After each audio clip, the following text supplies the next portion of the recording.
Okay, thank you for that, Kayla. Before we start our planning hearings for this evening, I'm going to ask our planning assistant, Kayla, to review the procedure for all the public hearings this evening. So Kayla, if you could go over that, please. Sure. Hello, everyone. Council wishes to thank you for taking an interest in what is happening in your municipality by attending this evening. The purpose of these public hearings is to receive representations from the applicant and any persons who wish to make them concerning what is proposed. We will hear first from the applicant, then from those who present who wish to make representations, starting with anyone who wants to speak in favor of the proposal, followed by those who are opposed to or object to the proposal. At the end of these presentations, the applicant will have an opportunity to respond. If anyone intends to make a presentation for any of the hearings scheduled for this evening, please record your name and contact information on the appropriate sign-in sheets located outside the council chambers, as you probably saw. Applicants must also sign in. If you haven't signed in, please do so now, or you may do it afterwards if you wish to speak to council. At the end of each presentation, the members of council may ask for clarification from the speaker on any fact or issue, but will not enter into a debate.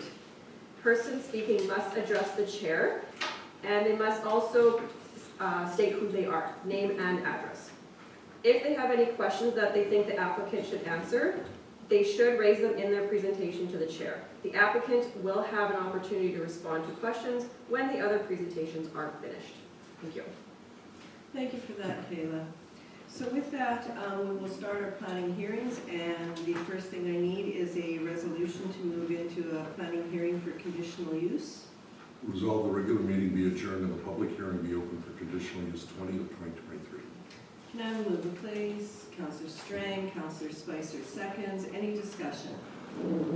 Hearing and seeing none, I'll call the question. All those in favor? Sure. Opposed? And that is carried.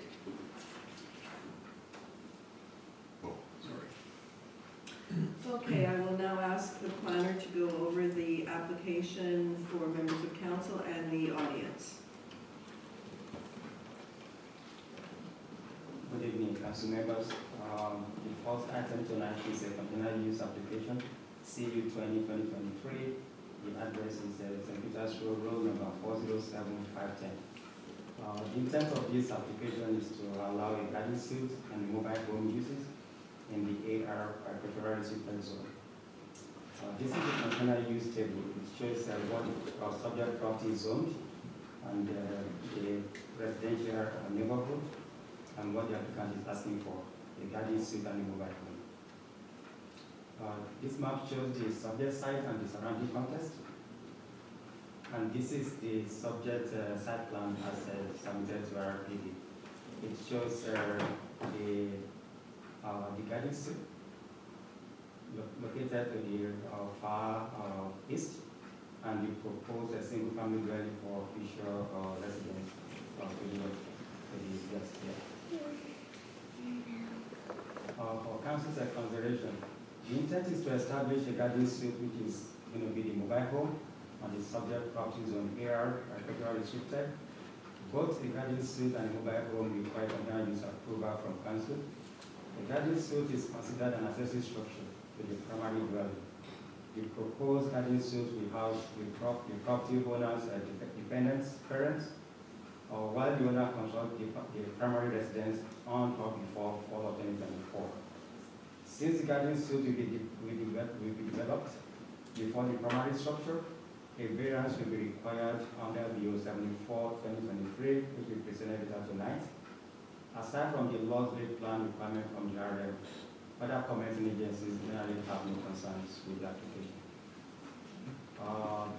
RPD is recommending just 3 conditions should council wishes to approve this application. That concludes my presentation. Thank you for that, Femi. Are there any questions from members of council to the planner? Okay, is the applicant? Oh, yes. Oh, sorry. Go ahead, Councillor Spicer. I'm just looking at this application and I note that we're being asked to approve an accessory building before a main dwelling is constructed. Correct? Correct.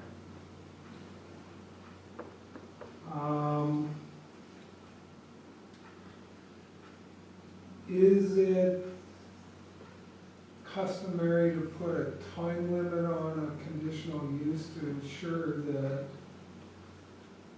the main dwelling gets erected? I think there is a condition on that. I think this is a condition. The condition is on the variance, because the variance is to allow the accessory structure before the principal dwelling. So I think it makes sense to put the condition on the variance. So the condition that we're talking about is on the variance application, to say that to give a timeline within which the applicant should build the primary building, which is according to the applicant fall of 2024. Okay, that's to get a permit and to start, Yes. not to finish. Not to finish, just to get it going.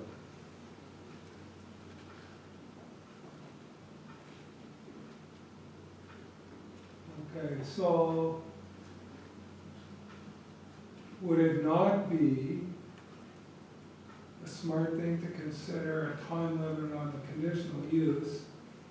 Because getting a building permit and starting doesn't constitute finishing, and then we still have an accessory building on site without a main dwelling. So the way the zoning bylaw is written, the conditional use is about the use, which is the garden suite itself. So, and the variance is kind of speaks to what you're talking about, which is the fact that the applicant is requesting to build the garden suite, which is the accessory structure, before the primary dwelling. So to me, I think it kind of makes sense to put it on the variance application. Okay, so just hypothetically, Yeah. let's say what happens, what I just described happens. Does that then make the variance or the conditional use null and void? So if the conditional use is rejected, the variance is no longer, is mute, because it's no longer Okay. necessary. Yeah. So we allow the granny suite to go in Yes. as an accessory building Yes. before the main building. Yes. They come and they get their permit and they don't finish. So the way this is going to work is the conditional use and the variance are intertwined. If this is approved, the conditional use, which means the use itself, the garden suite is approved on the site, but he will need the variance needs to be approved with a timeline before, or else the conditional use, I don't know how to put that. If I may, Go ahead, I Deepak. think the counselor is asking is what's the recourse if the variance is lived up to? What would happen? Because the applicant needs to know. Let's say they didn't meet the requirements of the variance. For some reason, You mean like in 2 years? yes. Then the variance is null and void. Then what happens to the conditional use? Well, I guess we can put the same condition on the conditional use. I think that's what they're asking, so that if you're gonna tie them together, shouldn't they be tied together on both sides? Well, it's okay, but because this one is just for the use, and definitely you will need that, so to proceed with it, but I think we can do that either. Because then they would just need to convert the existing structure into a primary residence. If for some reason they weren't able to, because they can't have an accessory without a primary. Or it's removed. Or it's removed, yes. Like, I guess what I'm asking is life happens, right? We all have plans, sometimes they don't work out the way we want them to, right? So I'm looking for some type of a way that council will then have the ability to check on this in the future. And then either one of those options could be looked at if things don't work out as is their plan.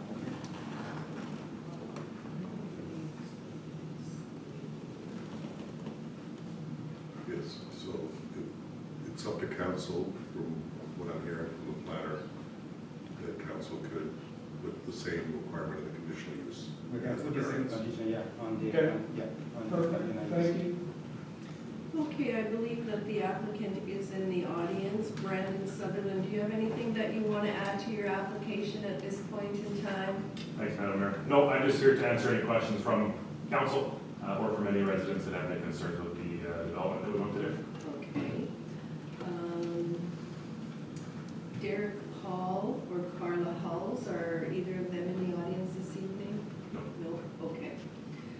Okay, is there anybody else in the audience who wishes to speak on this application? Go ahead, Nicole, and can you please state your name and your address for the record? My name is Nicole Uswa. My mailing address is Box 628, RR1 East Selkirk, RR1 Illinois. Thank you. So I just have a question for the representative from the planning board. When we first received the notice, it stated garden suite mobile home. We called for clarification to the planning board. We were told the reason that the conditional use was for a garden suite and mobile home was because they were planning on putting an RTM there as a garden suite. And in the future, the owners of the property, Brandon, would be occupying a mobile home on the property. So essentially 2 buildings, one RTM and one mobile home. Called back the next day, the person I spoke to at the planning board apologized for misrepresenting essentially the applicant's intent and clarified that no, they're just applying to put a mobile home there as a garden suite. And I asked her at that time for a copy of the letter of intent and the applications, and I was able to review that online, and I believe that, is your letter of intent, that is your intent. However, the application, so the document submitted to council by the planning board, there's a section, there's like purpose, background analysis, and the analysis section, it contradicts the intent of the applicant. It says that they are applying to put a garden suite, which will be a mobile home, and then it also, the second sentence of that says that a mobile home will be occupied by the property owners. So I think there's just a mistake there made by the planning board in preparing that document, but I just want to make sure that it's clear that what's actually happening here is just what was indicated in the letter of intent, which is one mobile home and in the future building a dwelling. Okay, I'm going to ask the applicant to clarify that, and that's, I guess, from what we were reading and what we were looking at, is you want to put the mobile home there now. Yeah, that is correct. Yeah, thanks, Nicole. We're going to put a mobile home as a garden suite on the Right. property as soon as we can. Okay. It is a custom-built modular home, 1,195 square feet. It's not one of those trailers out of a trailer park. It's a beautiful custom-built grandeur homes. Okay. The second dwelling would be our primary residence, which we're hoping to start next fall, which would not be a mobile home. That is going to be a house on a basement or a foundation. Okay, so the You're granny, welcome. so the secondary suite is the mobile home, and you're planning to build a home on the property within 2 years? That's correct. Yeah, we're hoping to start construction next fall. Okay, and when are you planning to put the mobile home on the property? If we get an approval, we would get the ball rolling ASAP. Okay. Hoping by Frieza would be our hope. Okay, Yeah, and it is directly related to an in-law suite. We're not looking to do anything else with the intent. It is simply for an in-law suite. Actually, I brought this concern up to the family as well as over email, Mr. Planner, just regarding that verbiage as well. Right, And okay. he said he was going to address it this evening, so thanks for bringing that up. Okay, any other questions for the applicant or the planner for members of council? Okay, is council ready to do, did you have a question, Councillor Strain? Yes, I'm just wanting to know, are we going to put those conditions on both? Yes. Yes. Yeah. Okay, so I'm going to first of all ask for, Sorry, Madam Mayor, That's what okay. condition do you want to put on the other one? A certain date? Main residence must be completed within a 5-year period. Or conditional use is only good for a 5-year period to be reviewed. One or the other. That is a condition on the variance, we can just put it on I think they're asking not to just start of the permit, but completion. the other one talks about when. The permit needs to be, so the variance can be 1 year to get the permit, and then up to 5 years to complete, just in case something happens. Okay, I'm not sure that the resolution for the conditional use has quite the correct wording, because it does, yeah. Well, if you look at section, or bullet point 4. I just added that, because that was what was in the variance, so we can alter it. Yeah, I'll alter it. Okay, so then what I need now then is a resolution to come out of our hearing. Resolve the public hearing for conditional use 20 of 2023 be closed, and regular session of council be reconvened. Can I have a mover, please? Councillor Bazarowicz, Councillor Horwath seconds. Any further discussion? Hearing and seeing none, call the question. All those in favor? Opposed? That is carried. And if we can have a resolution for the conditional use, let's see if we can move that one forward, please. Certainly. Whereas the applicant owner tax roll number 407510 of property legally described as lot 193, plan 5495, and located at St. Peter's Road, has made application for conditional use 20 of 2023 in order to allow a garden suite and a mobile home on the subject property. Therefore, be it resolved, conditional use application number 20 of 2023 be approved with the following conditions. 1, the conditional use approval is limited to what was proposed within the application. Any changes in use may require a new conditional use approval. 2, applicant owner obtains all permits from Red River Planning District. 3, applicant owner obtains a lot grade permit from the Army State Defense. 4, applicant owner is required to is required to complete construction of the main dwelling by November 30th, 2028. Would that be reasonable? That's a long period of time. Yeah. Would you like it shorter? Sorry, I'm Donna Hastings Yes. from 81044 St. Peter's Road. My property's right next door to his. That's a little too late. That's to complete. Yes, that's a little too late. They said Would they you were going to prefer start something construction shorter? in fall 2024. 2026. I would be comfortable with a 3-year period, yes. Okay, so to be complete by November 30th, 2028. Now, how can we define complete? Final building permit signed off and approved? Correct. Yeah, okay, thank you. No. Complete is construction complete, signed off and approved.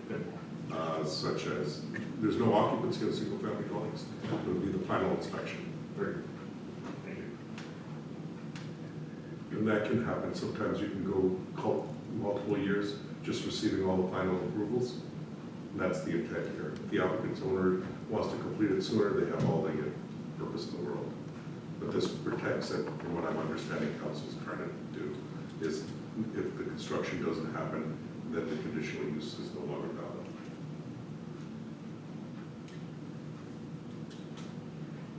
Okay, is there anything else?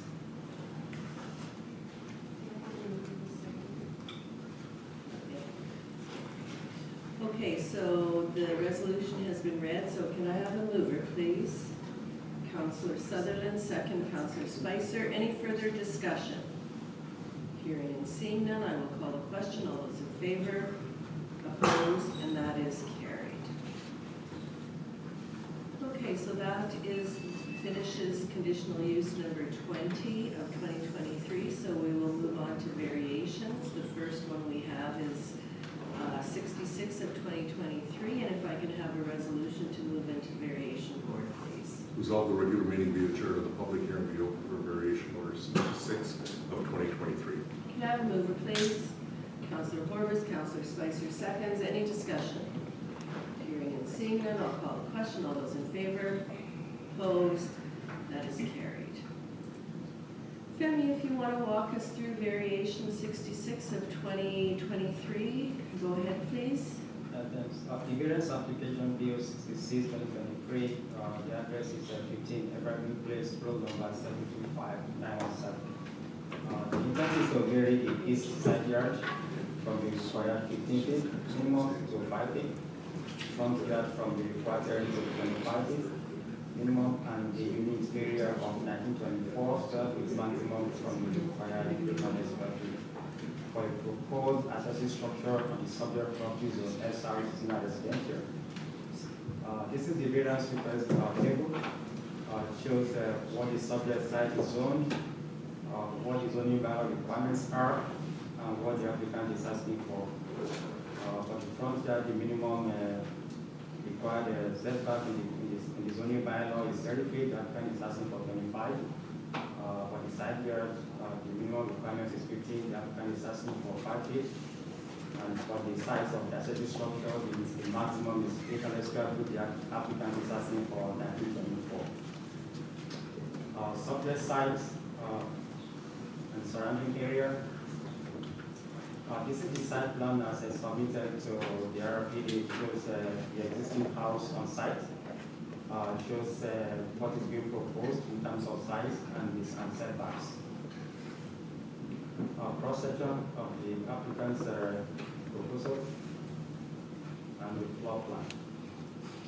For council's consideration, the applicant is proposing a 1,200 square foot inside garage with a 724 square foot lot area, making a total of 1924 square foot on site instead of 800 square foot maximum allowed in the SR zoning district. The proposed garage is to store vehicles, yard equipment, and other personal belongings. 2 existing 8x8 structures will be removed. The proposed accessory structure is shown to be 5 feet from the east property line and 25 feet from the front property line. The applicant submitted a letter of support from the neighbor to the east, where the proposed garage may have any potential impact. Given the size of the subject property at 18,290 square feet, council should consider whether the unit area of the proposed accessory structure, the side yard, and the front yard setback are compatible with the general nature of the area. The area of employment requires a lot rate plan. RRPD is recommending 4 conditions to council wishes to approve this application. Thank you. Thank you for that, Femi. Any questions to the planner from members of council? Go ahead, Councillor Sutherland, sorry. 18,000 square, what does that come up with, a quarter of an acre or a little more? The size of the property, just, Just give me 1 second. a third of an acre? Trying to think what the square footage is for. 60,000 square feet is an acre and a third of miles or That would Is that what be it is? 44,000. 44,000 is an acre. Yes. 43,560, I think. Yeah. It's just over, that sounds like it's just So over, we'll give them a it's quarter. almost a half. I can give you the. That's okay. I'm getting it now, that 60,000 is a. No, 44,000 is an acre. Yeah. So it's about an acre and a quarter, 60,000. Yeah. Anything else, Well, Councillor I just Sutherland? want to go back to the picture, yeah, like, is there a reason why it has to be Do you want to go back to the drawing? 5 feet?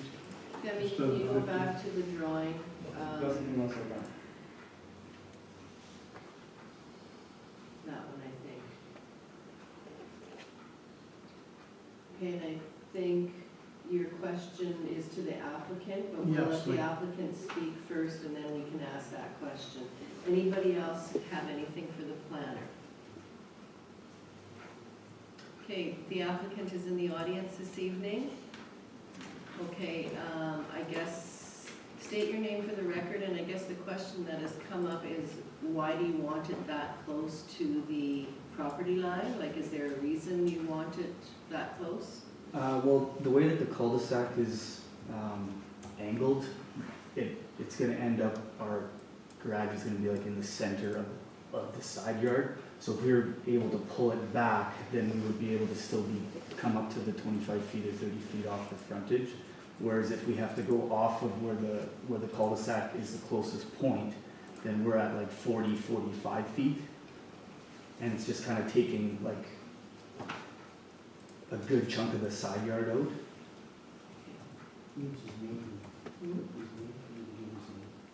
The applicant? Yeah.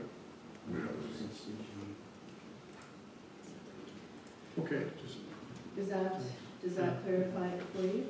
Okay, so I'm gonna go back here, and you are Joel Line? Yes. Okay. Just wanna make sure. I have Norman Mueller. Did you wanna speak to the application? Oh, I'm just in support. In support of it, okay. Is there anybody else in the audience who wants to speak on this application? My name is Jairus Moss, and I'm in development as well. I have a garage very similar to what they have on Park Drive. Went through the whole process, because you guys changed my front street. But I have the second floor with the loft. Their cottage is large, it's a high cottage. With the loft, boxed out loft like that, it's not gonna look taller than the rest of the cottage, it's gonna look normal. And I, for one, would rather one big garage than a garage and a shed and another garage and then a sea can and a, you know, so that's just my personal habit, living in the area, so. Okay, thank you for that. Okay, anybody else who wishes to speak on this application? Okay, if council is ready to deal with it, we can come out of the variation board and we'll see if we can move this one forward, please. Did Councillor Sutherland, you said that he would ask a question of the applicant? I think we did ask. that's him. all. Yeah. Everything's good. Yeah. Thank you. Go ahead, Councillor Strang. Madam Mayor, just on the recommendations, just to have their inhabitable also. Yes, I believe that that is getting added in there, yeah. Thank you. Resolved that the public hearing for variation order 66 of 2023 be closed, the regular session of council be reconvened. Can I have a mover, please? Councillor Spicer, Councillor Bazarolo seconds. Any further discussion? Hearing and seeing none, I'll call the question. All those in favor? Opposed? And that is carried.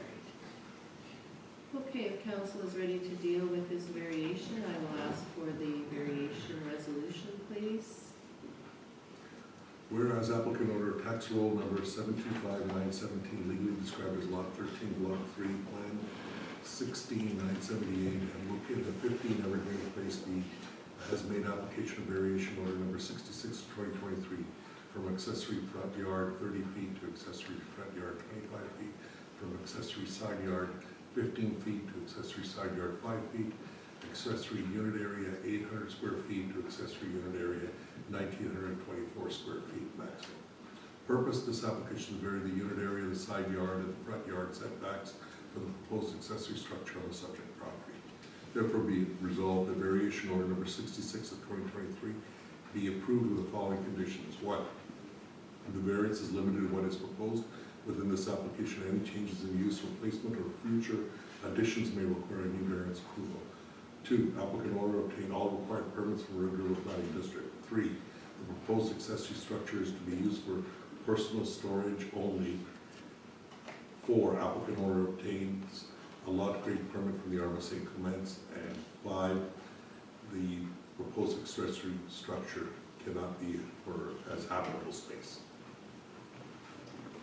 Okay, can I have a mover, please? Councillor Strang, second Councillor Horvis. Any further discussion on this application?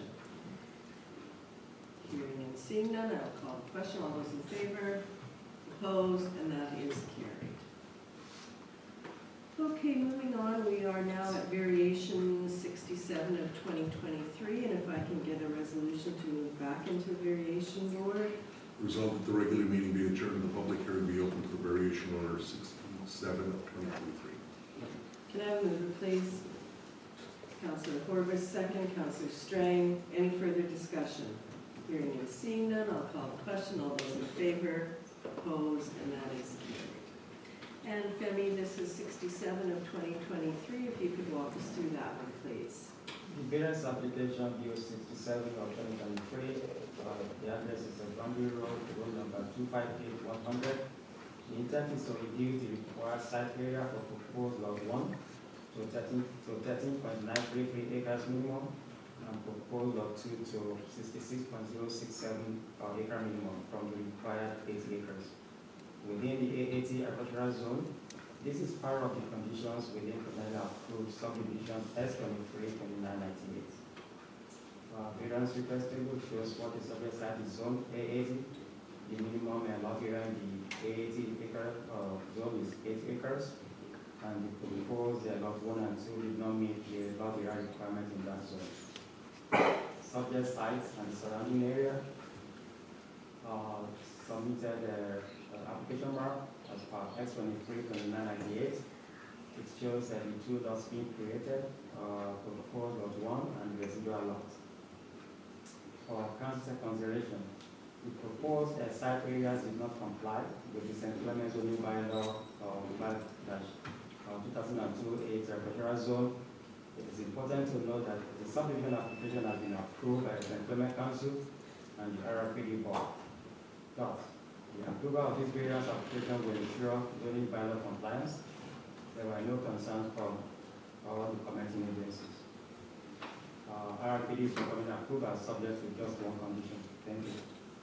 Thank you for that, Femi. Any questions to the planner from members of council? Okay, is the applicant in the audience for this application? Is there anyone in the audience who wishes to speak on this application? If council is ready to move it forward, I will ask for a resolution to come out of the variation board, please. Whereas the public hearing for variation order 67 of 2023 be closed and the regular session of council will be reconvened. Can I have a mover, please? Councillor Bazarowicz, Councillor Sutherland seconds. Any further discussion? Hearing and seeing none, I'll call the question. All those in favor, opposed, that is carried. And if we can have a resolution to see if this one moves forward, please. Whereas the applicant under tax roll number 258100 legally described as Part Southeast 4-13-6E and located at Boundary Road has made application for variation order number 67 of 2023. Side area 80 acres, side area 2, side area proposed lot 1 13.933 acres, proposed lot 2 to 66.067 acres. Purpose to reduce the minimum side area proposed lots 1 and 2 within the A80 agricultural general zone. The requested variance is part of the conditions within the conditionally approved subdivision application S23-2998. Therefore, be it resolved the variation order 67 of 2023 be approved with the following conditions. 1, that the variance be limited to what is being proposed in this application. Any further changes will require a new variance approval. Thank you for that. Can I have a mover, please? Councillor Spicer moves, Councillor Horwath seconds. Any further discussion? Hearing and seeing none, I'll call the question. All those in favor? Opposed? And that is carried. Okay, we can move on to variation order number 74 of 2023. And if I could have a resolution to move into variation board. Resolved that the regular meeting be adjourned, the public hearing be open for variation order 74 of 2023. Can I have a mover, please?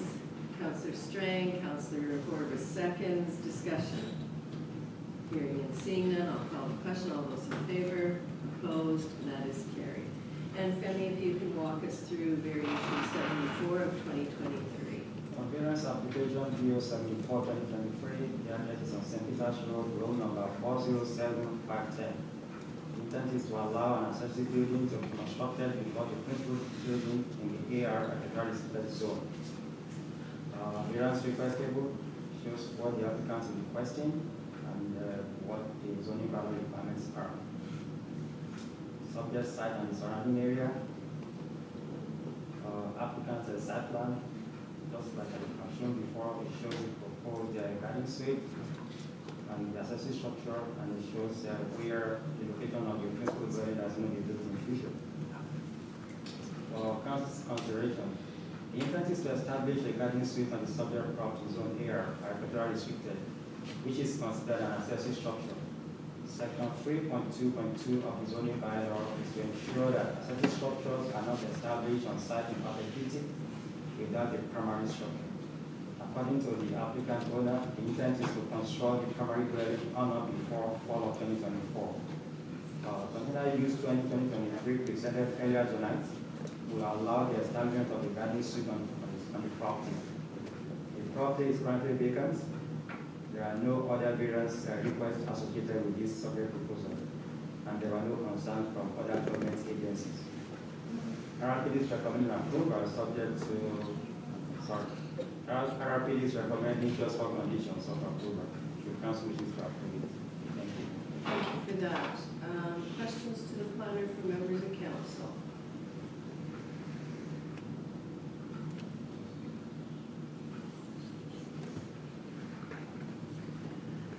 Okay, the applicant I know is in the audience. Do you have anything you want to add to your application? Nothing else to add. Thanks. Nothing else, okay. Is there, I know that there's a few people that have come in. Is there anybody else in the audience who wishes to speak on this application?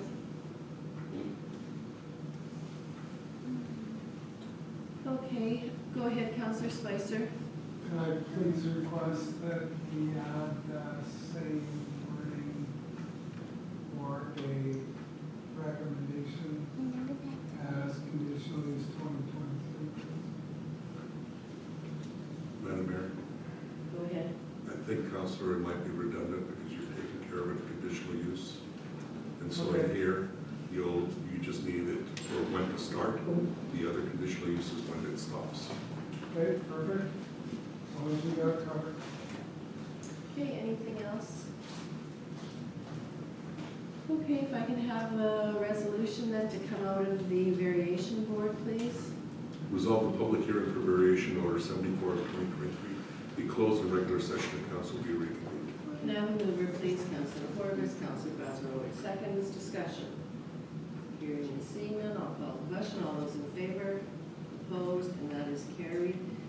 And if council wishes to move this forward, I will ask that the resolution be read. Sorry, Madam Mayor. That's good. Whereas applicant owner tax roll number 409-250 legally described as a roll 204 plan 5495 located at 868 St. Peter's Road has made application for variation order 75 of 2023, accessory side yard 15. Right, you know what? It should be variation 674. 74. Right. I'm reading it 75. Okay. Whereas applicant order tax roll number 407510 legally described as RL 193 plan 5495 and located at St. Peter's Road has made application for variation order number 74 of 2023. Request location of the proposed accessory structure required. Accessory structure shall not be constructed before principal building. Proposed allow the proposed accessory structure to be constructed before the principal building. Purpose to allow the establishment of detached accessory building before the principal building on the subject property is zoned AR. Therefore be it resolved, variation number 74 of 2023 be approved with the following conditions. 1, the variance is limited to what is proposed within this application. Any changes in use, additions, and or replacement may require new variance approval. 2, applicant owner is required to start construction of the main dwelling by November 30th, 2023, November 30th, 2024. 3, applicant owner obtains all required permits from Red River Planning District. And 4, the proposed accessory building is to be used for a garden suite only. Okay, can I have a mover, please? Councillor Corbis, second. Councillor Strang, any further discussion? Hearing and seeing none, I'll call the question. All those in favor? Opposed? And that is carried. Okay, the next item on our agenda is variation order number 76 of 2023 in the name of... 75, Madam Mayor. Oh, sorry, 75 of 2023 in the name of Yuski, and if I could have a resolution to move it back into variation. Resolve the regular meeting be adjourned, the public hearing be open for variation order number 75 of 2023. Can I have a mover, please? Councillor Bazarowicz, Councillor Corbis, seconds. All those in favor? Opposed? And that is carried. Okay, Femi, if you want to walk us through this one, please. PO 75 at 2023, the address is 868 St. Peter's Road, road number 109.250.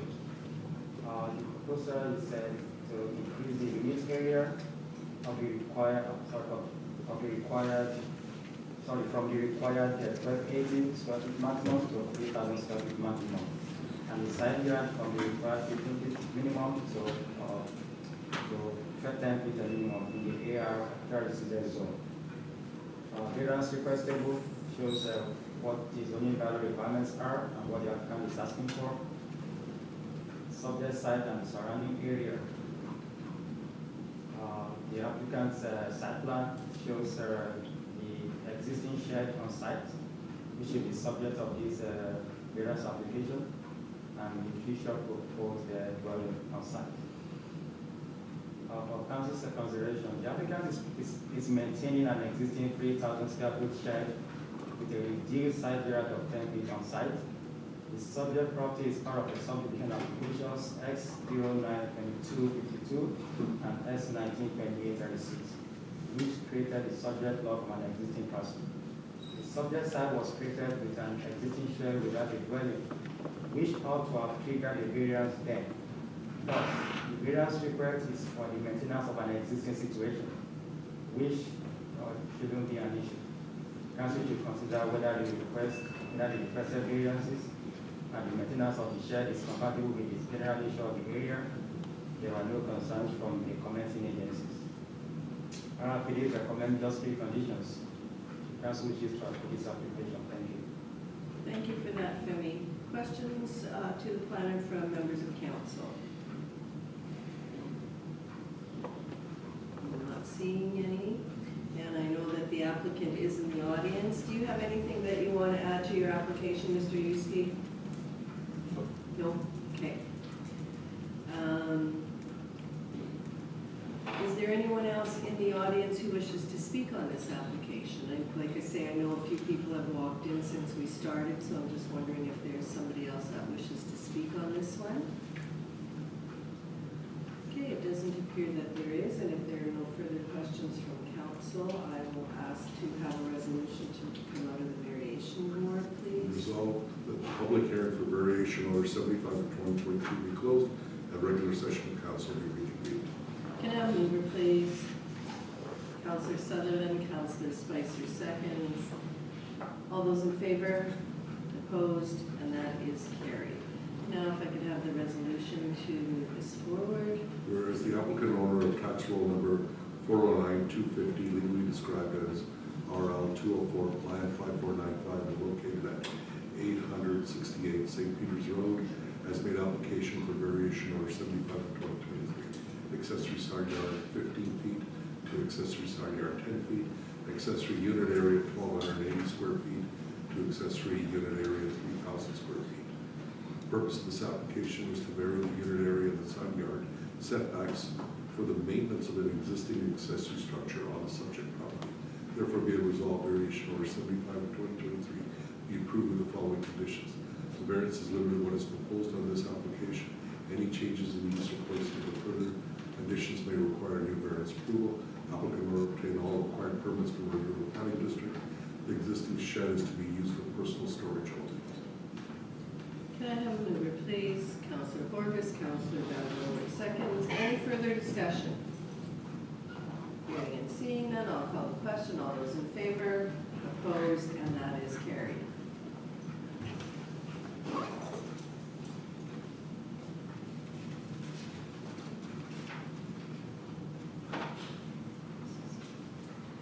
Okay, moving on to the next application we have is variation, just checking the time, variation order 76 of 2023, and if I could have a resolution to move back into the variation board.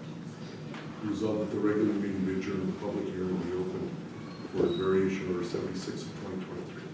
Can I have a mover, please? Councillor Strang, Councillor Borges seconds, discussion. Hearing and seeing none, I'll call the question. All those in favor? Opposed? And that is carried. And if I could ask the planner to present this one for us so we can move it forward. Variance application BO 76 2023. The address is 70112 Parkside Drive, road number 237400. The intent is to vary the side yard south from 15 feet to 5 feet minimum of an accessory structure on the subject properties of AR architecturally restricted. Variance request table shows what the zoning bylaw requirements is of 15 feet. The applicant is proposing 5 feet. subject site and the surrounding area. And the applicant's site plan, it shows the existing dwelling on site and the proposed garage, which is the subject of this variance application. For council's consideration, the applicant is proposing a 1,040 square foot detached garage with a reduced side yard of 5 feet above requiring a variance. The intent of this proposed detached garage is to facilitate storage of family vehicles and other personal items. The reduced south side yard currently abuts a vacant lot, and there's nothing to suggest that the proposed garage will have any negative effect on or impede future development of the adjoining property. The proposed garage location is to ensure that the existing windows on the existing home are not blocked. Council should consider whether the proposed adjoining structure is compatible with the general nature of the area. Aside from the RM of St. Clement's log building plan requirements, there are no concerns from other commenting agencies. RPD is recommending for conditions to council wishes to approve this application. Thank you. Thank you for that, Femi. Are there any questions to the planner from members of council? Okay, I'm going to ask if the applicant is in the audience this evening. Right here. Did you have anything that you wanted to add to your application at this point in time? No, I'm just asking for 5 feet, but if even 10 feet back would be like sufficient. I just a little bit, like 5 feet difference would be great. So if 5 feet away from the land is too much, I'd be happy with 10 feet as opposed to 15 feet. Okay, well, you have applied for the 5 feet. Now, I guess my question to you would be, on the other side of your property line, does your neighbor have a building close to the property line too? Like, No. are we gonna have two buildings that are like 10 feet apart kind of? No, he actually has a drainage ditch about 3 feet on his side, so there is still a vacant land. Okay, Yeah. okay. So what is the wish, council? The applicant has asked for 5 feet, but he's also saying that he would be happy with 10 feet if that's what council wanted. Just leave it the way it is. Okay. Leave it I'm not sure, I'm super nervous. Yeah, 5 feet, just leave it 10, make it 10. I don't care, leave it the way it is. Okay. That's fine. Okay, I'm just gonna ask if there's anybody else to speak on this application in the audience this evening. Not seeing any hands move up, so I'm gonna take it that there is nobody else. So in order to move this forward, I will ask for a resolution to come out of the variation board, please. Resolved that the public hearing for variation order number 76 of 2023 be closed in a regular session of council will be reconvened. Can I have a mover, please? Councilor Bezarowicz. Second, please, Councilor Sutherland. Any discussion? Hearing and seeing none, I'll call a question. All those in favor? Opposed? And that is carried. And to move it forward, if I could have a resolution, please. Whereas the applicant owner tax roll number 237400, legally described as RL 197 Plan 10554 and located at 70112 Parkside Drive, has made application for variation order 76 of 2023 from accessory side yard 15 feet to accessory side yard 5 feet. Purpose, the applicant is to vary the south side yard setback associated with a proposed attached accessory structure on site. Therefore, be it resolved, variation order 76 of 2023 be approved with the following conditions: that the variance is limited to what is proposed within this application. Any changes in use or placement or further additions may require new variance approval. Applicant owner obtains all required permits from Red River Planning District. The proposed accessory structure is to be used for personal storage only, and 4, the applicant owner obtains a lot rate permit from the RM St. Clement's. Okay, can I have a mover, please? Councilor Spicer, Councilor Corbus seconds. Any further discussion? Hearing and seeing none, I will call the question. All those in favor? Opposed? And that is carried. Okay, I think we're getting down to the end of our variations. We have one more, number 78 of 2023, and if I could have a resolution to move into the variation board once again. Resolved that the regular meeting of council be adjourned and the public hearing will be open for variation order 78 of 2023. Can I have a mover, please? Councilor Strang, Councilor Spicer seconds. Discussion? Hearing and seeing none, call the question. All those in favor? Opposed? Carried. And Femi, if you could walk us through this variation, please. Variance application of BO 78 2023, the address is 29 Park Drive, and the road number 725801.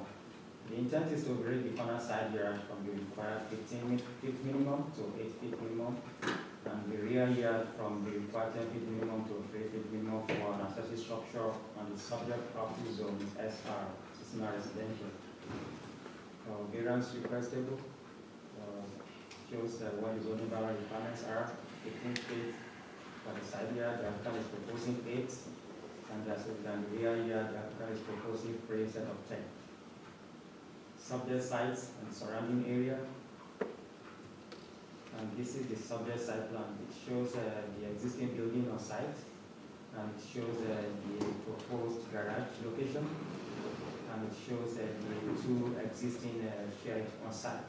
And the applicant intends to remove just one of them. For council's consideration, the applicant is proposing a new 520 square foot detached garage on site. One of the 2 existing sheds will remain on site, and the other will be removed. The proposed accessory structure is going to be 8 feet from the corner side yard and 3 feet from the rear property line. As such, a variance is required. The intent of the proposed detached garage is for storing family vehicles and other personal items.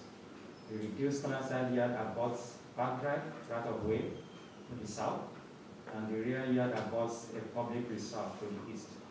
According to the applicants, the location of the proposed garage is such, given the location of the existing well on site. There were no concerns from the commenting agencies. The RPD is recommending for conditions to council wishes to approve this application. Thank you. Thank you for that, Femi. Any questions to the planner from members of council? Okay, is the applicant in the audience this evening? Do you have anything that you want to add to your application at this point in time? No, not really. Thank you very much for the consideration. You're very welcome. Any questions from members of council to the applicant? Not seeing anything. And again, I know that there's people coming in again, so I'm just going to ask, is there anybody else in the audience who wishes to speak on this application? I live down the street and I have no problem with it. Likewise. Likewise. You got to meet your neighbors. Yeah. The check's in the mail. Yours. Okay, what I'm going to do then is, if there are no further questions or comments or nobody else wishes to speak, I will ask for a resolution to come out of variation board, and we'll see if we can move this one forward. Resolve the public hearing for variation order 78 of 2023 be closed, and regular session of council be reconvened. Can I have a mover, please? Councillor Horwath, Councillor Gazarowa seconds. Any discussion? Hearing and seeing none, I'll call the question. All those in favor? Opposed? And that is carried. And if I can have the resolution for the variation order, please. Whereas applicant owner of tax roll number 725801, legally described as Lot 1, Block 1, Plans 16978, and located at 29 Park Drive, has made application for variation order number 78 of 2023 from accessory side yard 15 feet to accessory side yard 8 feet, from accessory side yard 10 feet, or rear yard 10 feet to accessory rear yard 3 feet. The purpose of the applicant is to vary the corner side yard and the rear side yard setback for proposed accessory structure on subject site. Therefore, be a result of variation order 78 of 2023 be approved with the following conditions. 1, that the variance is limited to what is proposed within this application. Any changes in use, replacement, or other additions may require new variance approval. 2, applicant owner obtain all required permits from the Red River Planning District. 3, proposed accessory structure is to be used for personal storage only.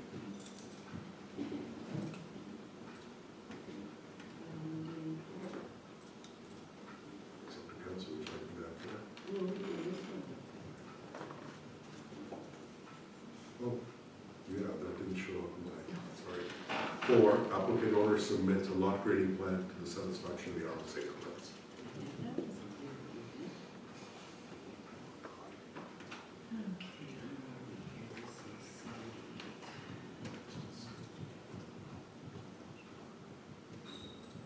No, it's not a long resolution. Okay, so I'm not sure where that came from. Is that That's proposed? for plannings, and so it was requested from the RM, So it's just a typo. Okay. We corrected it by adding it in. Go ahead. Oh, just a question, it didn't show up on the... No, and no, it's not gonna be in there, it's just the 3 conditions that were read, Okay. okay? Okay, anything else from council? Hearing and seeing none, can I have a mover, please? Councillor Sutherland moves, Councillor Strang seconds, any further discussion? Hearing and seeing none, I'll call the question, all those in favor, opposed, and that is carried.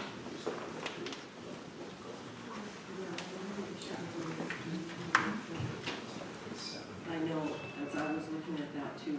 We're just gonna take a 2-minute break because our next application is scheduled for 7 p.m. And just in case anybody is running a couple minutes late, I do not want to start prior to 7 o'clock, so. Huh? I know.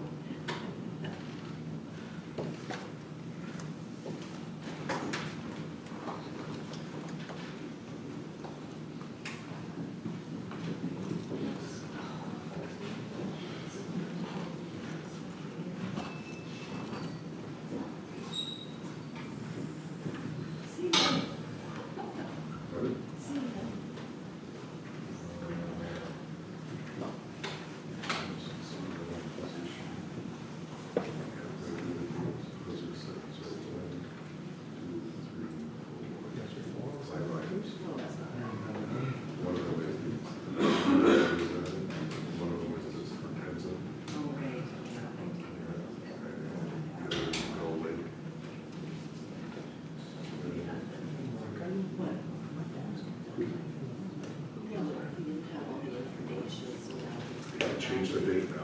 And the date's been changed, and there's a bunch of new information. Looks like we could certainly give it and then just make sure he gets that all that information to us. I think it's a little late because it's been advertised everywhere. Yeah, well, so whether he gets approved or not, it's probably cool. But he did get the insurance. And he's getting the liquor permit, those are the 2 big ones. Yeah, so you need to bring it. So, no, we don't have to worry about the liquor.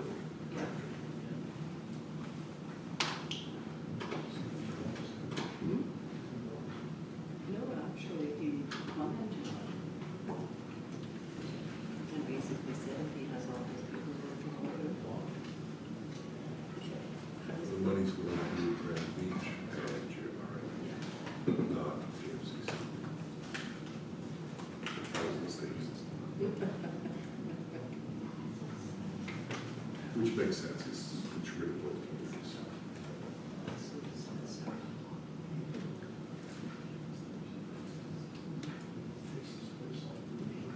Oh, did he? I don't understand.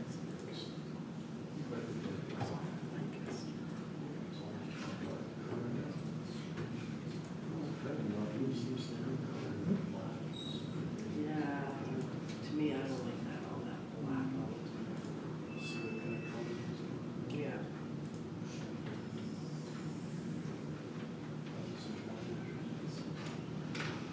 Well, if anybody signed up for Zoom for anything, we probably wouldn't need, it's gonna be on Zoom, you can just take it over the whole screen. Just notice sometimes when you bring a resolution. They're not. You have to listen really good. Okay, as soon as Glenn comes back in, we'll spices. They're available. I know, just saying. It was all that switching back and forth. That's where we went to the 2 computers, because the audience all confused what we were doing. So we confuse us too.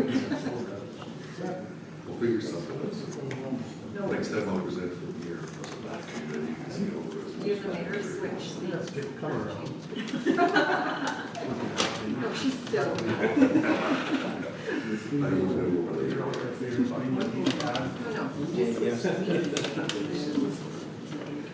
She probably wouldn't Oh, want her there's job. Yeah, but the others are not.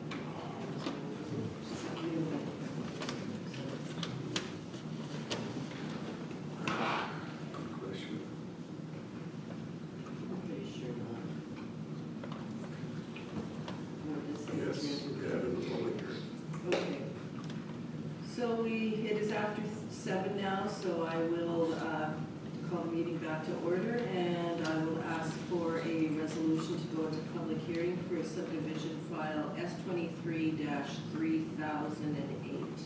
Resolved that the regular meeting be adjourned and the public hearing be open for S23-3008.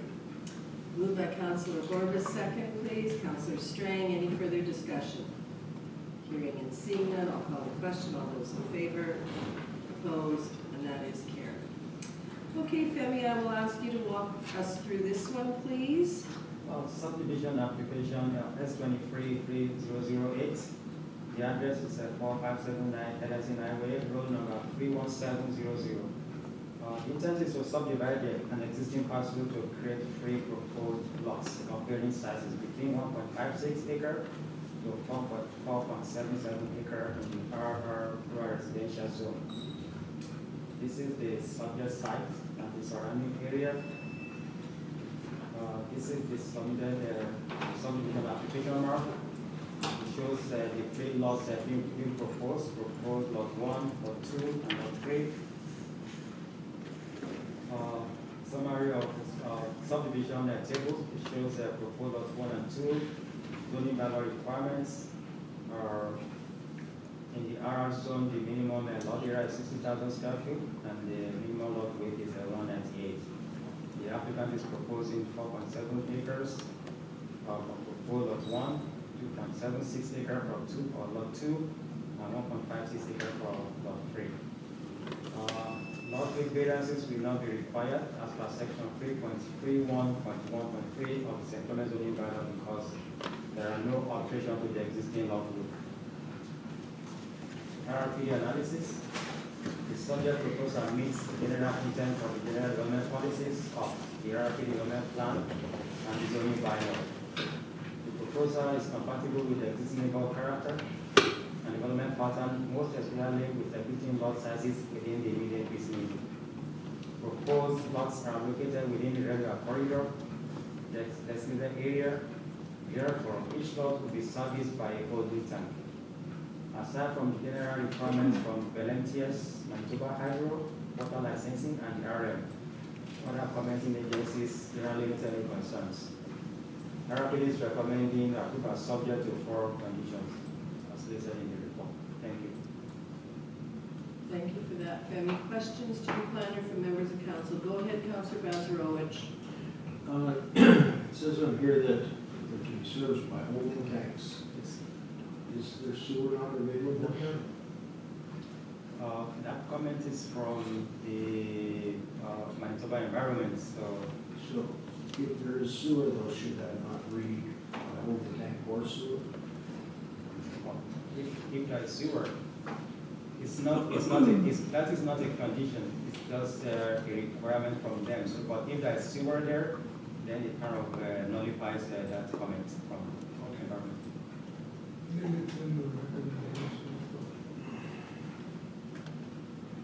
Okay, any further questions to the planner? Okay, is the applicant in the audience this evening? Is there anything at this point in time that you want to add to your application? No? Okay. Okay, I see there are a number of people in the audience, and I guess on my sheet here, I have 4 other names that it says for info only. I will call them out, and if you wish to speak, if you are here, you'll have to identify yourself for the record, and then you can give us your comments or your concerns with the subdivision, and we will go from there. So the first name I have on my list is Warren Bjornson. Right here. Do you have anything that you want to say on this application? I guess, is it like, are you just personal, or are you guys with a construction group or anything, or? Okay.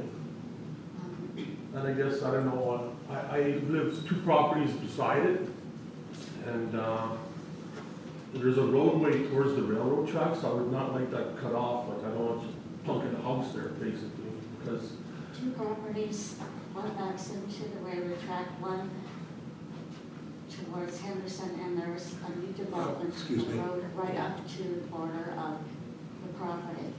Just, you must direct your questions to the chair, It has to be for council here. and then Yeah. respond to the chair, Yeah. just. Yeah. I'm really concerned with that road getting blocked off, that's all. I don't want to be landlocked, I guess. Could I possibly answer that Sure you question? can. If you take a look at the plan that's been submitted, there's a requirement for a road allowance for that road to continue. So Marvin Garden Road will continue forward. Yeah. Okay, it So wasn't there's a on, taking on, there's a requirement, and Femi, correct me if I'm wrong, the RM has requested for the road allowance in here. Yes. So that means that as part of the subdivision, they're required to give us that road as, so it becomes part of the public right of way. perfect. It just wasn't on our papers that got sent out. There was no road allowance on these. So it's just partitioned into 3. Just partition into 3 only? That's it? There's nothing We else didn't on it? receive the subdivision application Yeah, added either. this one doesn't go to the public, that is for the notice yet. Right. But So for the report itself is online, that would be more like, how many days, 4 days ago? Yeah, but Okay. what is on the notice then? Because I guess, thinking about it, what we're seeing on the screen now is what should be sent to the neighbors, so they know, like, we have neighbors here that aren't aware that that road is being extended, and if they knew it was being extended, they may have saved themselves a trip this evening, so. Well, that has been the process. The map is done internally by RPD. We typically don't send out the SAM as part of the notice. I don't know why, but when the report itself is done, the SAM is part of the report that's been published. On the RPD website.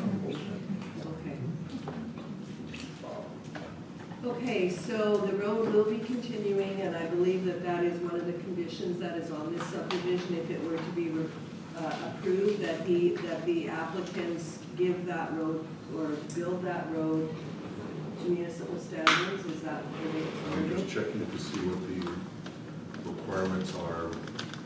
Not only is it the taking, but what are the additional requirements? Go ahead, Councilor Bazarowicz. Like, it's not, like, I can't, it was big enough to see what it is. What is the road? Is there an existing road? Well, it's an extension of Marvin Garden. Okay. Continuation, an extension. Okay. Can I ask who pays for that road? Is it the vendor? No, that's what we're just trying to find out, what's in the resolution. Okay. Normally, it is the developer who would pay for that road. Yeah. Says an engineer plan and a road plan and easement plan. So those are all the conditions that have been identified as part of that. Okay. So, Does it see Uh, that the developer builds the road? that I see here. Then, another reason I need that road open is there's a farmer that farms the back property. There's a big bushel of area, acres that he plants a crop in there. Okay. So the farm will always have to have access to that land.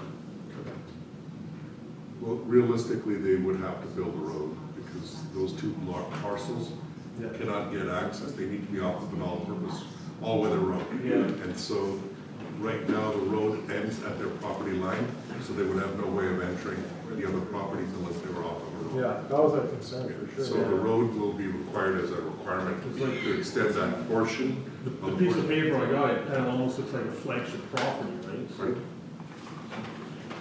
I guess my question, you just spoke about the farmer farming the land next door to the north of there. How does he get there now? Through that road, yeah, right into the field. So he's also Thank you. farming their property in the back? Yes. No, you take it, yep. Yeah. Right away, get to the land of the road, And that's Clayton Harder. Okay, so the developer is required to, we just, the developer is required to construct a cul-de-sac at that location because it has to have a turnaround for fire purposes. So where would that cul, like you were talking about a turn, where would that be? Like it'll be a cul-de-sac, it'll be a design with a bulb Right at the Into- north limit of their property? of their property only. So that would still landlock us for future development, correct? No, cul-de-sac is there unless you come in to do development, then you'll be allowed to extend from the cul-de-sac. The cul-de-sac is there because it needs to have a turnaround. Well, then this is incorrect. Let's turn around there right now. Well, there's a lot of existing conditions that have existed for the past, and so new construction requirements are, after a certain distance, the fire department needs to Okay, I have. want to bring it back here. The administrator was trying to explain, and there was chatter in the audience there, so do you want to go over that again, or? Sometimes there's existing conditions that occur out there, that there's a road that's abutting a parcel of land. But any new developments coming forward under new condition requirements, we're always requiring a cul-de-sac if it's within a certain amount of distance. Because when fire trucks come in to fight a fire, they need to be able to turn around, they can't back out for too long of a distance. And so that's the intent. And so once the cul-de-sac is not needed anymore, that land reverts back to the property owners, and then only the road is needed at that point. Okay, I have a few more names on my list here, and then I will go to those that have not let us know that you would be speaking tonight. So the next name I have is Greg Smoley. That's me. Okay. Same concerns, we just didn't know about this road allowance. Okay. So that was our main concern, landlocked and future developments and stuff, so. The letter was a little vague or just. Very, actually misleading. So might I suggest that when information becomes available, it also tells you to go to the website to all this information, the entire report from Red River Planning. That's just a notice of the meeting. And so the entire report is always, and this is for future, and I apologize, this is happening today, but in the future, if there's any subdivision application or any type of public hearing happening, the report is published at least 4 to 5 days in advance. A full report detailing exactly what the issue is, detailed analysis, and all the detailed comments from all the commenting agencies. So, Femi, if you, I'm just going to icon you down a little bit here. And I'm just going to bring in the report just to show them an idea of what the report looks like. So this is the report that's published on the Red River, the planning website. Also, when the agenda is published, the agenda is always published on a Friday before the Tuesday meeting. So you can always go to the agenda and look in detail to find out what's there. So this is the actual report for Red River Planning. Okay? So when you take a look at this report, it talks about the subdivision. It goes some of those, what he described as a summary in his presentation is all the detail that's available to council and the public in advance so that you can get the details. In here you've got detailed descriptions of what was happening, then the circulation and comments to the province of Manitoba, agriculture, to infrastructure, and so forth, as well as to the Arm of St. Clements. So those are the comments in there. And then it comes back down to, and he just gave us sort of a brief summary of the requirements.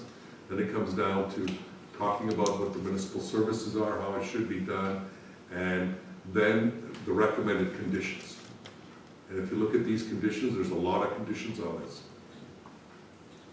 this subdivision. And in here, from the RM, it says, currently the municipal sewer line runs along the east side of Marvin Gardens, just past this furthest northern house.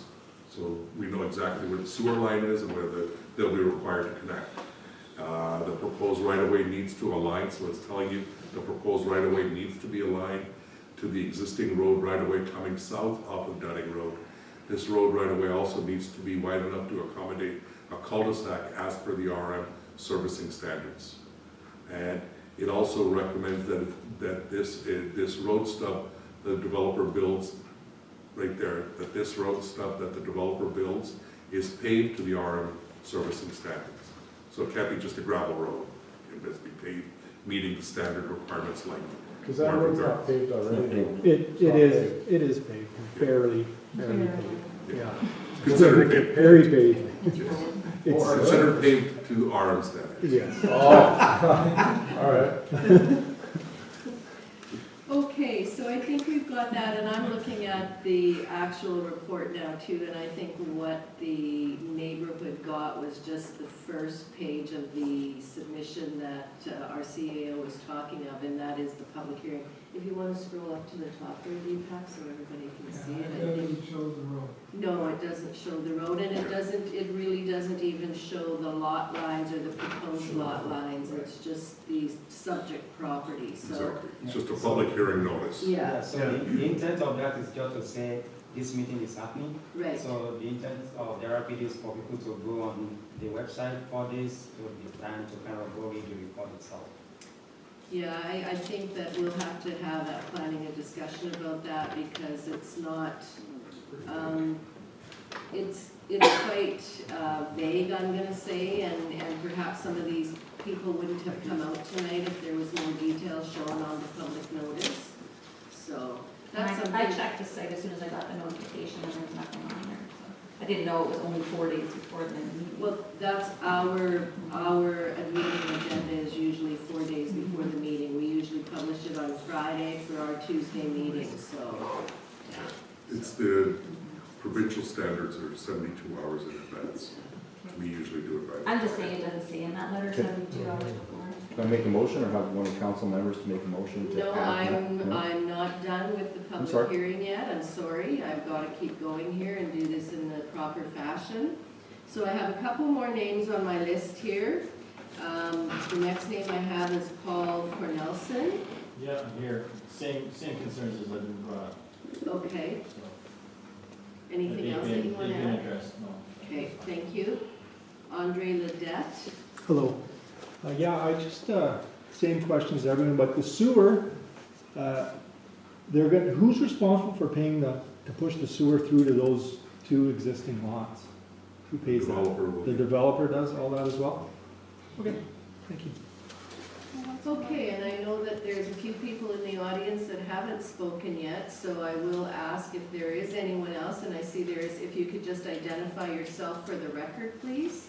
Yeah, so I'm Anna Kalmai, I'm one of the Park Place residents, and I just have, I kind of figured out the 3 lots, but in my head, I thought it would end at the, where that skinny one ends, and the big one would be the biggest one.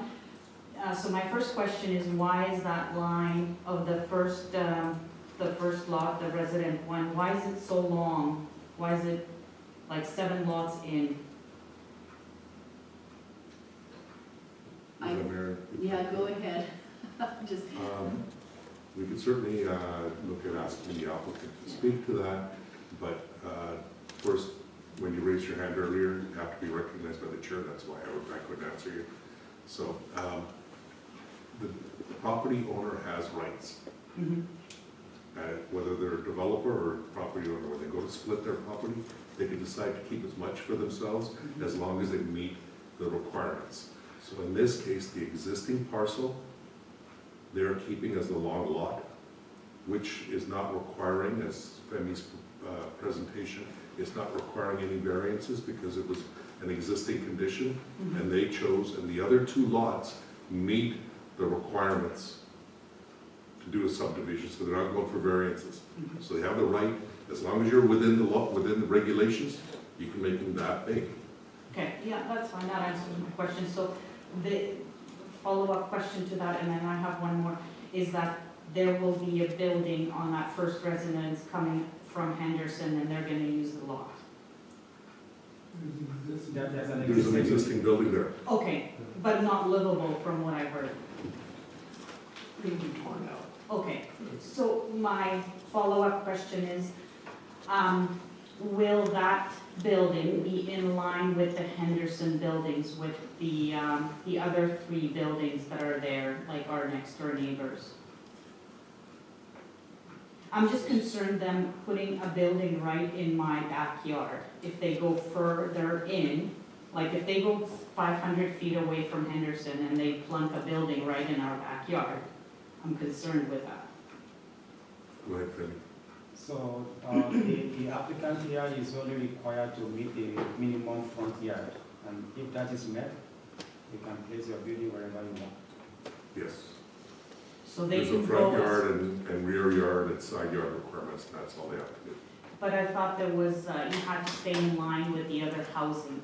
You have to ask for a variance if you have to be off the frontage. I don't think the front, So we don't have a, I think you're mixing it up with what happens in urban centers where they have, all buildings have to align on a street. Mhm. It's not so in the zoning in the municipality. It is here.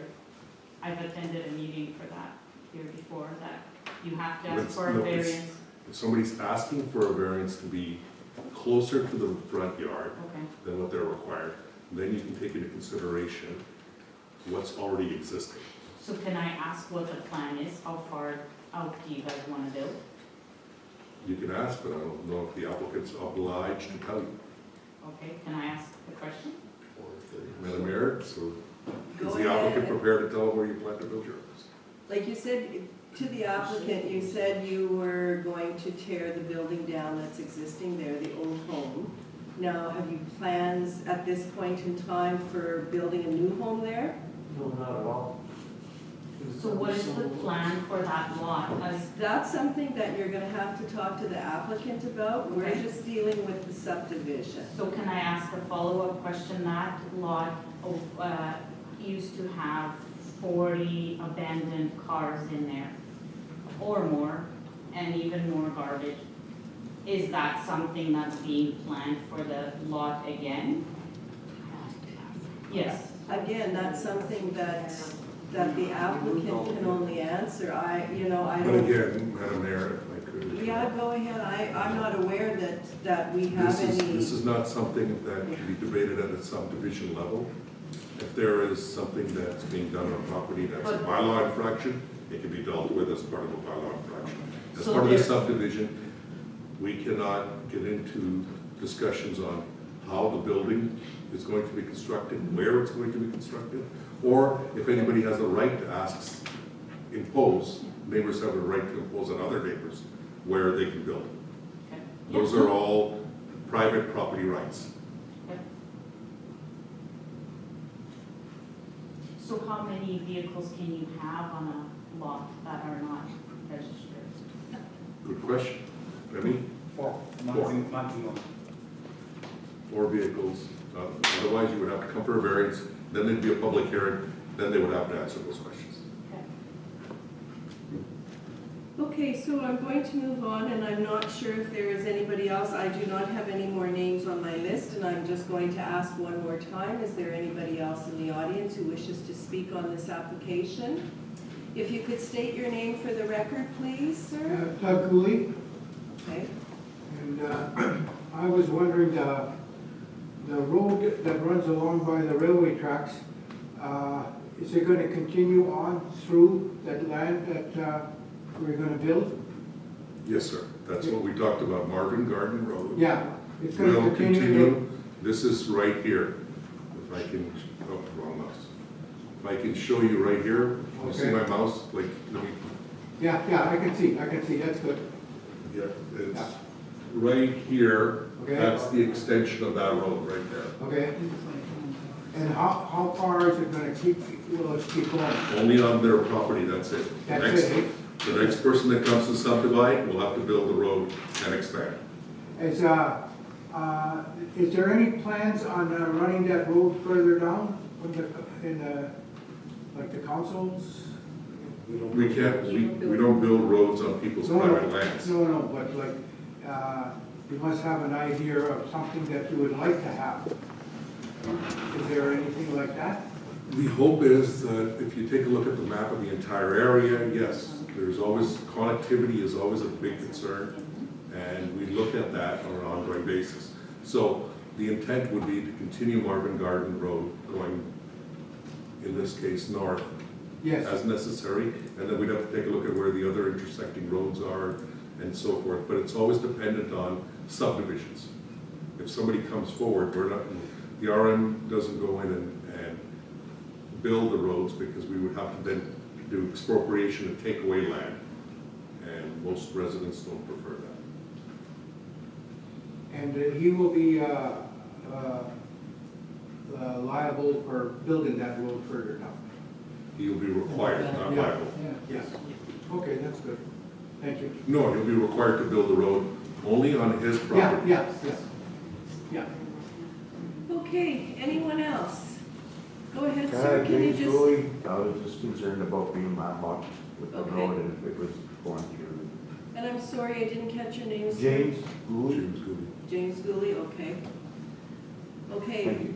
are your questions answered then? Yeah, Yeah, yeah, okay, we've been through perfect. it, I understand. Okay, anybody else? I'll let the gentleman at the back speak first, if you could give us your name for the record. My name is Bob, and I live on Park Place as well. Last name is? Smith. Thank you.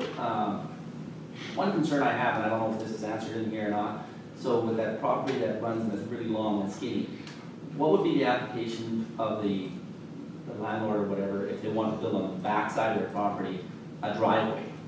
Like, what would be the, what would, you know, is that something that's answered here? Is that later on down the road? Let's say he builds on the far east part of the property, Right. and right along our property line would be a driveway that would be like 500 or 600 feet. Is that something that's considered, or is that in the application or variance, or? Right now, they have an existing driveway off of Henderson, and they'd have to continue to use that. Otherwise, it'd be going to Manitoba Infrastructure for a different access. Now, inside their property, just like you have the right to change the location of your driveway on your property, so do they. So the hope is that the two neighbors would talk to each other to make sure nobody's creating an issue. Finish? So I just want to talk about this, the long skinny lot. Correct. That lot remains a RR, which is residential, and the applicant is only allowed just one building. Yes. No matter how big, it's only allowed just one building with one access and the driveway, so that's not. So I guess continuation to that, how is that policed, or how is that monitored? Because we do have a property in our jurisdiction where there is now two, not anything to do with this property, it's just another one. So if it's happened before, who's to say it doesn't happen again? And I think there are different circumstances. I was under, if I think I know which one you're talking about. And if you are, it was approved under one circumstance and something else was done, and that's why it's being dealt with, and it becomes a bylaw enforcement issue, just like with anything. When, you know, the RM has an obligation to take people for their work. Excuse me? Can we have that conversation outside, otherwise it's a public hearing? The requirements are, what they're submitting is what's going to be done. At this point, it's a subdivision. If they come in and do a building permit, you know, I'm assuming they would take some logical steps. But to run, what you're concerned about is somebody running a driveway from all the way there to there. Right. That is a lot of money. For what purpose? For purpose of one single family access. We're not Likelihood there. of that happening doesn't happen. But it could. At the end, it could, and that's why neighbor talk to neighbor on that side of it, which is not an approval requirement. The approval requirements are what they can do on their land to a certain extent. Go ahead. So I just have the follow-up question to that. That was my concern as well. Would we ever find out if someone's building a house and they're dumping it 500 yards into their land? How could we find that out before it's done, so that then we can oppose to it? If they're putting a house 500 feet in, Yeah, and it's within their side yard, rear yard, front yard, then they're good. they're good, then it's, you would be You can noticing never- when they come through construction, or that you have a conversation with the property owner But saying you where. could never oppose to that, correct? We don't have any mechanism to stop, Okay. because what you're allowed to do on your property is, in this property, as Femi said, you're allowed to build one house. Okay. If they came for a second house, Okay. they couldn't do it.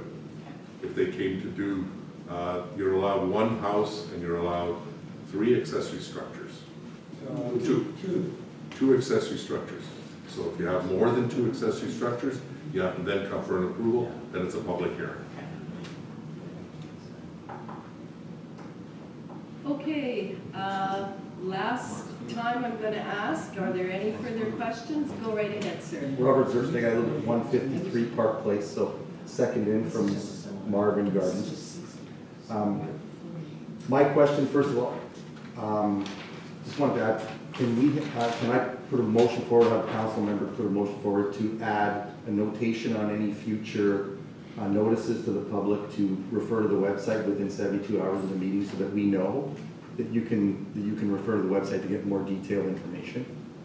Or is that something you can do in council or at one of your AGMs or whatever? No, what we'll do is I will speak to the planning board Thanks. tomorrow. I'm actually going to the planning board office tomorrow morning, so I will speak to the executive director there and just tell her, and I'm sure Femi will tell her the concerns that were raised this evening.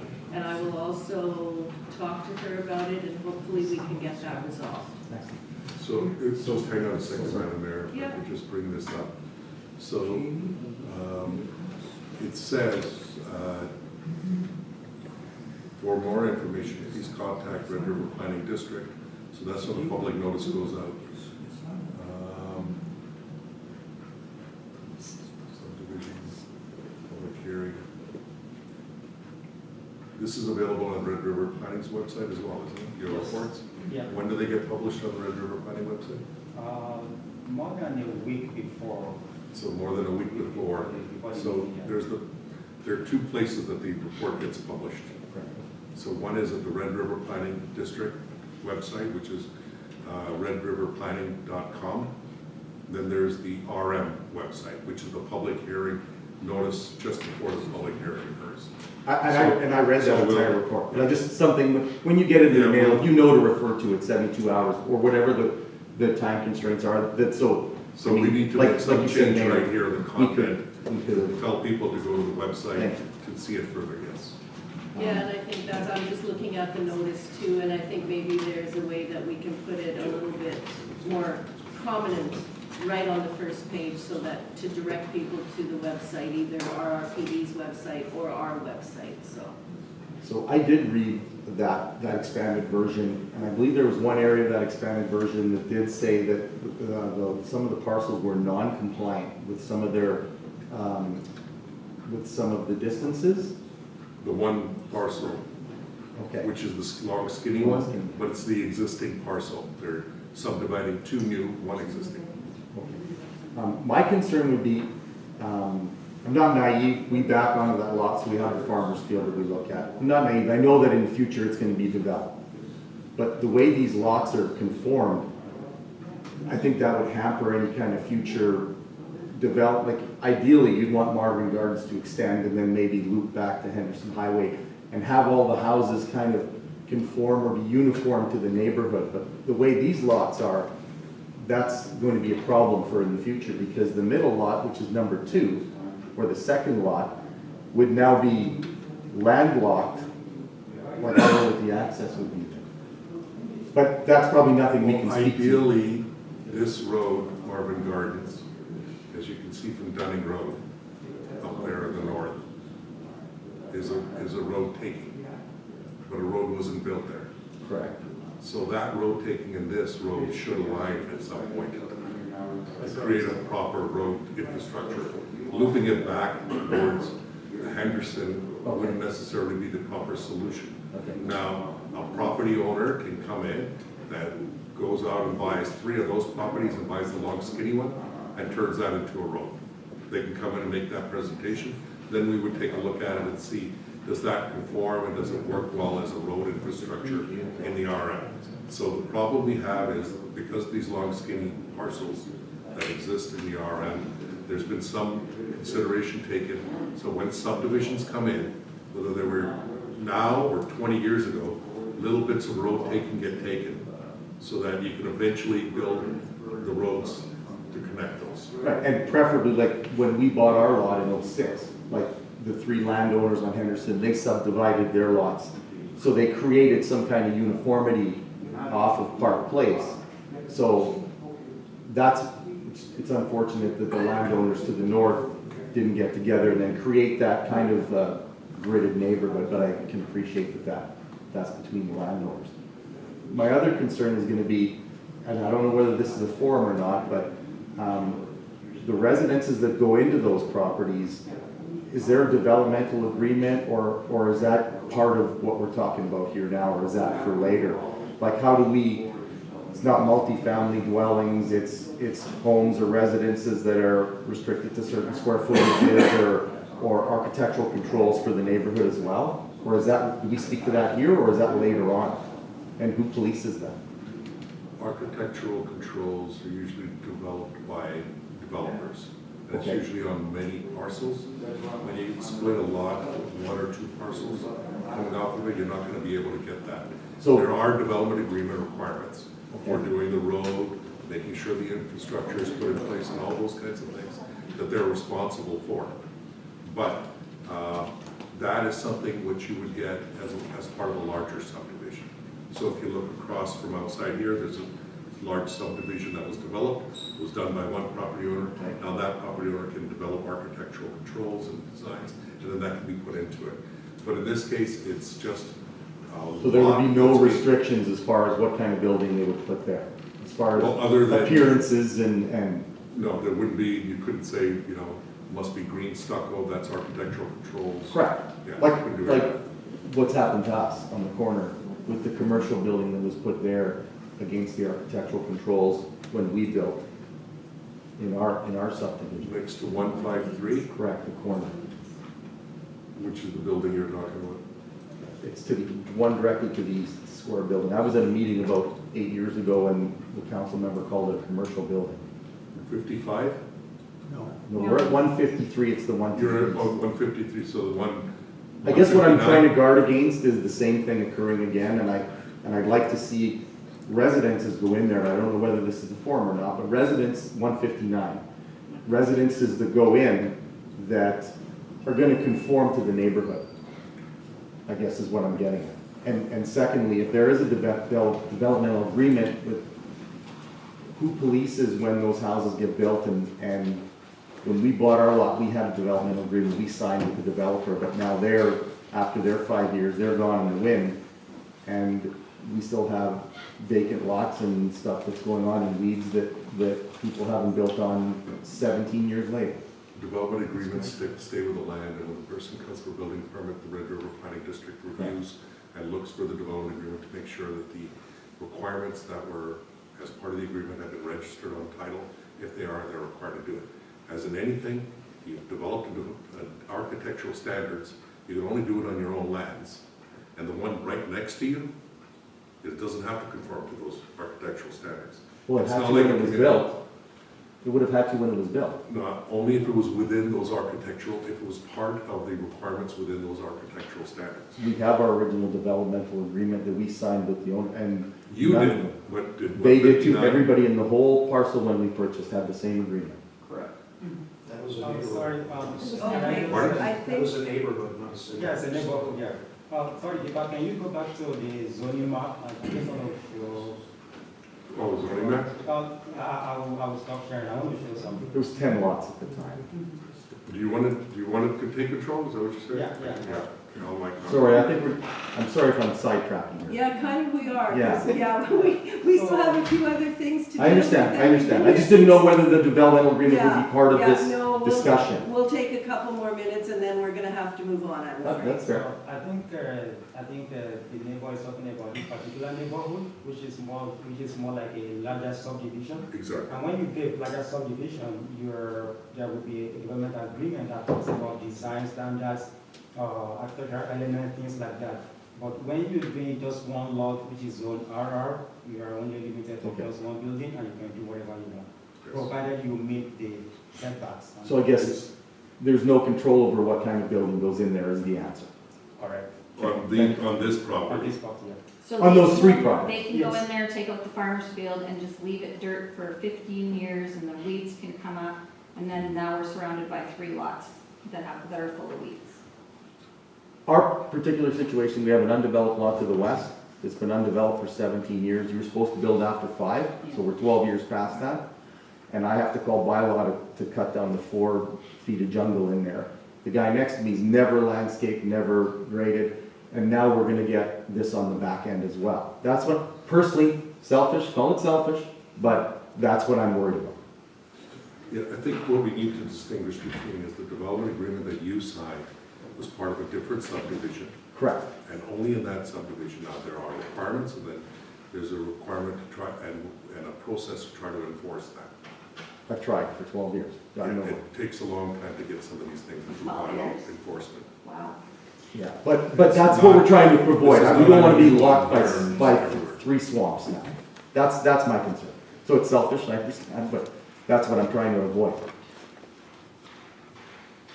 I appreciate it.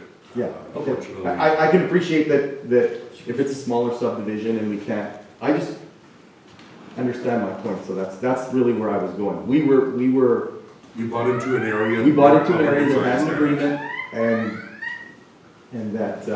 now that's a concern. And there's no recourse for us, and the RM, apparently there's no recourse for the RM as well, so we're just stuck with it. So, and I don't want that to occur on the north side of our property as well. Because I've battled enough with 2, I don't want 3. That's it. Kevin, I have a question Yeah. for you. I know that they're talking about the type of building that is there. So let's just say, for example, and I have no idea, I don't know the applicants, nothing like that. But on the larger lot that they're creating, what if they wanted to put a multifamily or a 2-story or 3-story apartment block? Is it allowed? It's not. So they will need to come, they will need to come back to council. The land will have to be rezoned to allow a multifamily. Yeah. And that is not what we have for this evening. And I knew the answer, but I wanted the planner to tell you that because that seems to be a concern of what is going there.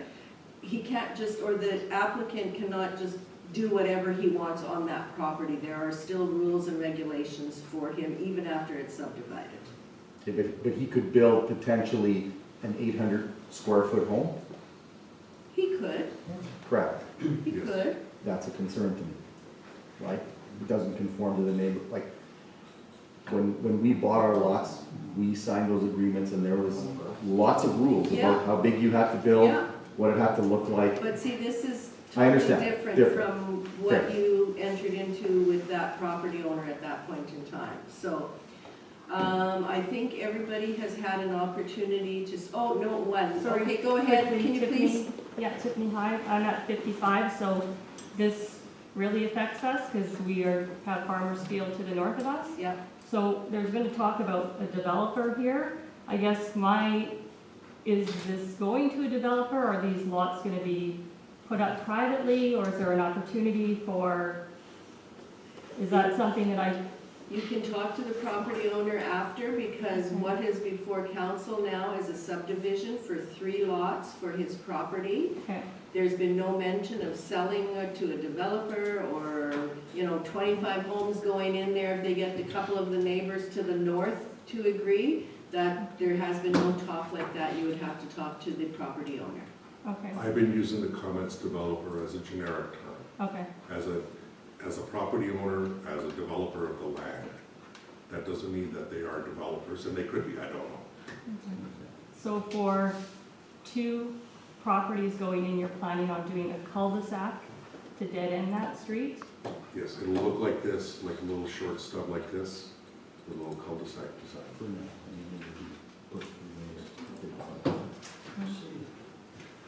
Okay, I am going to ask, I think we've kind of walked through this more than once, so I'm going to ask for a resolution to come out of the subdivision board.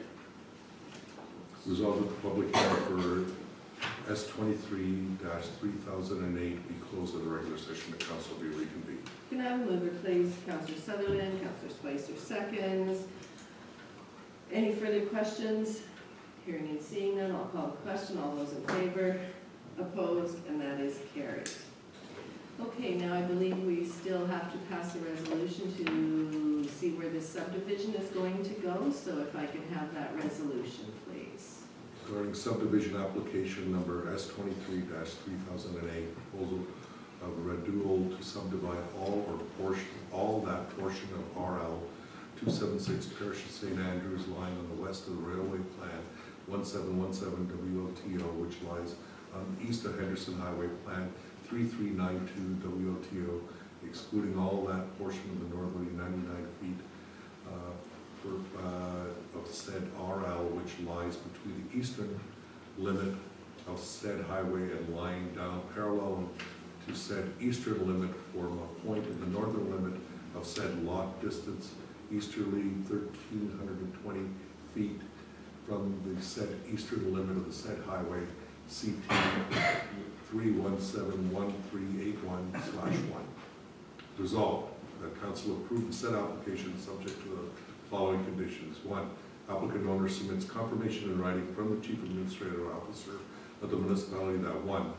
That A, taxes on the land to be subdivided for the current year plus any arrears have been paid. 2B, development levies and administration fees to be paid as per bylaw 14 of 2009.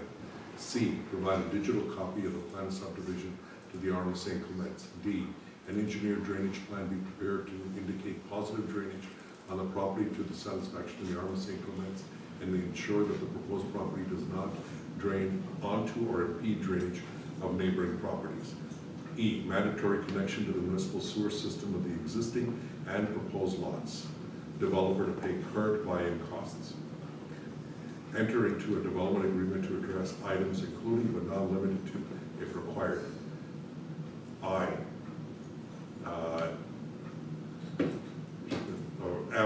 F1, an engineered drainage plan, road plan, and easement plan if required. F2, letter of credit for drainage work and road construction. F3, no development shall occur or permit issued for any development on proposed lots 2 and 3 until the proposed future road has been developed in accordance with the municipal standards. 2, applicant owner submits written confirmation to the Red River Planning District from Manitoba Hydro and Central Gas that an easement agreements have been entered into with Manitoba Hydro with respect to existing and or future facilities associated with the subdivision, and a plan of easement as required by the Real Property Act has been provided. 3, applicant owner submits a confirmation from Bell MTS that an easement agreement has been entered into with Bell MTS with respect to existing and future facilities associated with the subdivision and plan of easement as required by the Real Property Act has been provided. Registration of this agreement will be included as a condition of the final certificate of approval. 4, applicant owner submits confirmation from Drainage and Water Rights Licensing Branch of Manitoba Conservation and Climate that the applicant has satisfied all requirements from that agency as detailed in their correspondence from June 12th. These include, if required, approval of an engineered drainage plan, approval of hydraulic design calculations, and obtaining water rights licenses. That's it, Madam Mayor. Thank you for that. Can I have a mover, please? Councillor Horbis, second, please. Councillor Sutherland. If there are no further questions, I'll call for the question. All those in favor? Opposed? And that is carried.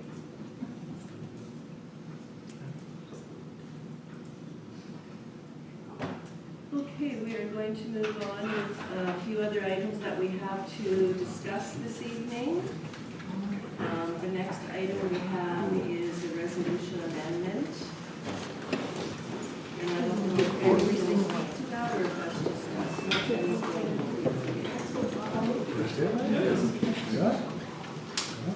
Variance order 52 of 2023 received approval on June 27th.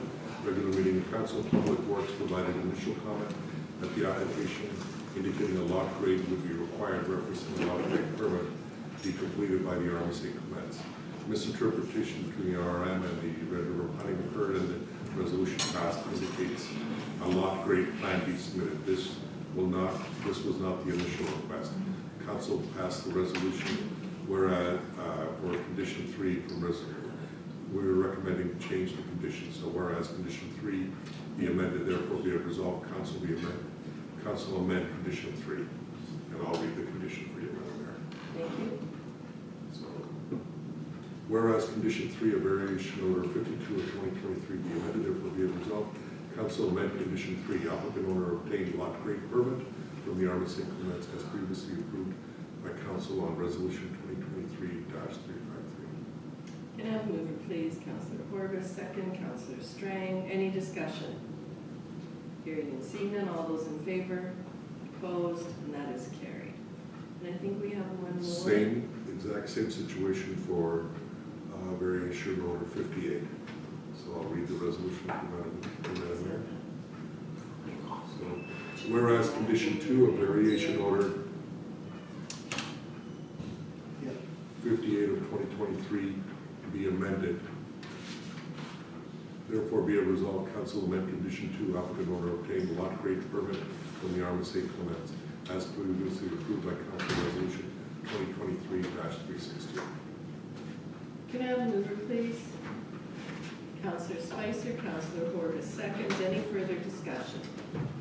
Hearing and seeing none, I'll call the question. All those in favor? Opposed? And that is carried. Okay. And I think we have to go back in camera now. I don't believe that there's anything else that we need to discuss in open council. I think the few items that are left are all in camera. Resolve council recess the regular meeting go in camera to discuss legal and personnel issues. Further be it resolved that all matters discussed remain confidential as per section 83(1)(b) of the municipal act. Can I have a mover, please? Councillor Corbus, Councillor Strang, seconds. All in favor? Opposed? Carried. Short break. Sure. Look at all the trouble you caused your community. This wasn't Febby's fault. It's just notice and people freak out. We'll have lots of time to be.